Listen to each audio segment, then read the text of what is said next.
கர்த்தர் நல்லவர், அவர் கிருபை என்றும் உள்ளது. ஆண்டவராகிய இயேசு கிறிஸ்துவின் நாமத்தினால் உங்கள் ஒவ்வொருவருக்கும் அன்பின் வாழ்த்துக்களை தெரிவித்துக் கொள்கின்றேன். இந்த நாளிலும் கூட இன்றைய மன்னாவாக சங்கீதம் 115:14 வசனம்.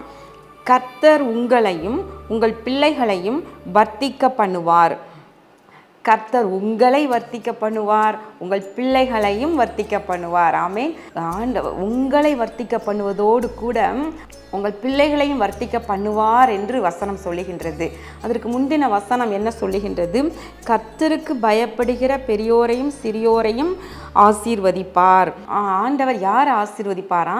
அவருக்கு பயப்படுறவங்க யாராக இருந்தாலும், அது பெரியவங்களாக இருந்தாலும் சரி, சிறியவங்களாக இருந்தாலும் சரி, வயதில் பெரியவங்க வயதில் சிறியவங்களாக இருந்தாலும் சரி, அதே நேரத்தில் மற்ற எல்லாவற்றிலும் சிறந்தவங்களா, செல்வத்தில், ஐஸ்வர்யத்தில் மற்றும் பெயர் புகழில் சிறந்தவங்களா, பெரியவங்களாக இருந்தாலும் சரி, அல்லது சிறியவர்களாக இருந்தாலும் எளியவர்களாக இருந்தாலும் கூட என்ன ஆண்டவர் எதிர்பார்க்கிறார்னா, கர்த்தருக்கு பயப்படுறோமா, நம்முடைய உள்ளத்தில் கர்த்தருக்கு பயப்படுறோமா, அவங்கள ஆசீர்வதிக்கிறார்.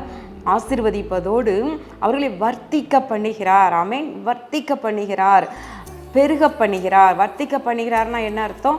இப்போ இருக்கிறதை பார்க்கிலும் பெருக பண்ணுவது. இப்படி ஈசாக்க 100 மடங்கு பலன் கொடுக்கும்படி ஆசீர்வதிக்கிறார் ஆண்டவர்.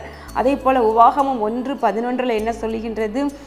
இப்பொழுது இருக்கிறதை பார்க்கிலும் 1000 மடங்கு பெருக செய்வார் என்று சொல்லி மோசே ஆசீர்வதிக்கின்றார்.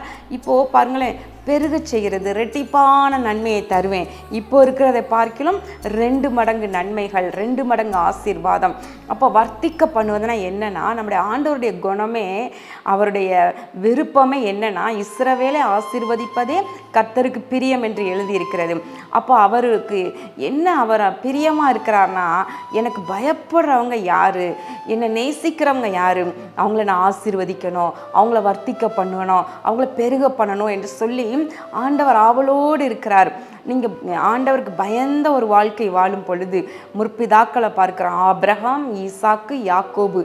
ஆண்டவர் அவர்களை முதலாவது ஆசீர்வதிக்கிறார் இல்லையா? ஆபிரகாமை ஆசீர்வதிக்கிறார். எல்லாவற்றிலும் ஆவிக்குரிய பூமிக்குரிய சகல ஆசீர்வாதங்களினாலும் ஆபிரகாமை ஆசீர்வதிக்கிறார். ஈசாக்கை அப்படியே ஆசீர்வதிக்கிறார், பெருக பண்ணுகின்றார் இல்லையா?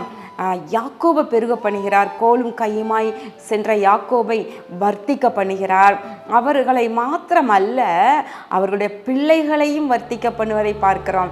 இன்றைக்கும் தேவ பிள்ளைகள், நீங்கள் உங்கள் பிள்ளைகளை குறித்து கவலைப்பட்டு இருக்கிறீங்களா? சில குடும்பங்களில் பெற்றோர் மட்டும் ஆசீர்வாதமாக இருப்பாங்க, பிள்ளைகள் அவங்க பின்னாட்களில் கஷ்டப்படுறவங்களா இருப்பாங்க. சில குடும்பங்களில் பார்க்குறோம், பெற்றோர் கஷ்டப்பட்டு பிள்ளைகளை வளர்த்து கஷ்டப்பட்டே தங்களுடைய வாழ்க்கையை ஓட்டியிருப்பாங்க, பிள்ளைகள் ஆசீர்வாதமாக இருப்பாங்க. ஆனால் வசனம் என்ன சொல்லுதுன்னா, உங்களையும் கர்த்தர் ஆசீர்வதிப்பார், உங்கள் பிள்ளைகளையும் ஆசீர்வதிப்பார். ஆமென். உங்களையும் வர்த்திக்க பண்ணுவார், உங்கள் பிள்ளைகளையும் வர்த்திக்க பண்ணுவார் என்று கர்த்தர் சொல்லுகின்றார்.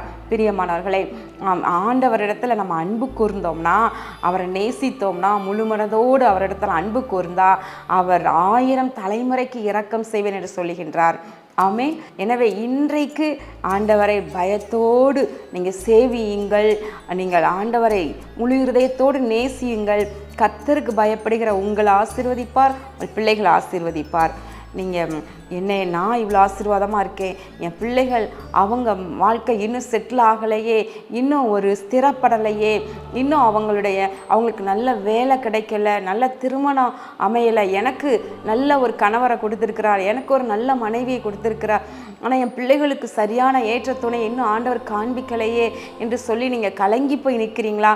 உங்களை வர்த்திக்க பண்ணுற தேவன் உங்கள் பிள்ளைகளையும் வர்த்திக்க பண்ணுவார். கலங்காதிருங்கள். ஒரு சிறு ஜெபம் பண்ணுவோமா? எங்கள் அன்பின் பரலோக பிதாவே, இதோ இந்த நாளிலும் ஜூன் 2ஆம் தேதியாகிய இன்று கொடுக்கப்பட்ட இன்றைய மன்னா உங்களையும் உங்கள் பிள்ளைகளையும் கர்த்தர் வர்த்திக்க பண்ணுவார். இந்த வசனத்தின்படியே, இந்த வாக்குத்தத்தத்தின்படியே உடைய பிள்ளைகளை வர்த்திக்க பண்ணுவீராக, பெருக பண்ணுவீராக. அவர்கள் கையிட்டு செய்கின்ற காரியங்களிலே விருத்தி உண்டாவதாக, ஆசீர்வாதம் உண்டாவதாக. இயேசுவின் நாமத்தில் நல்ல பிதாவே, ஆமேன். கர்த்தர் உங்களை ஆசீர்வதிப்பாராக. ஆமேன்.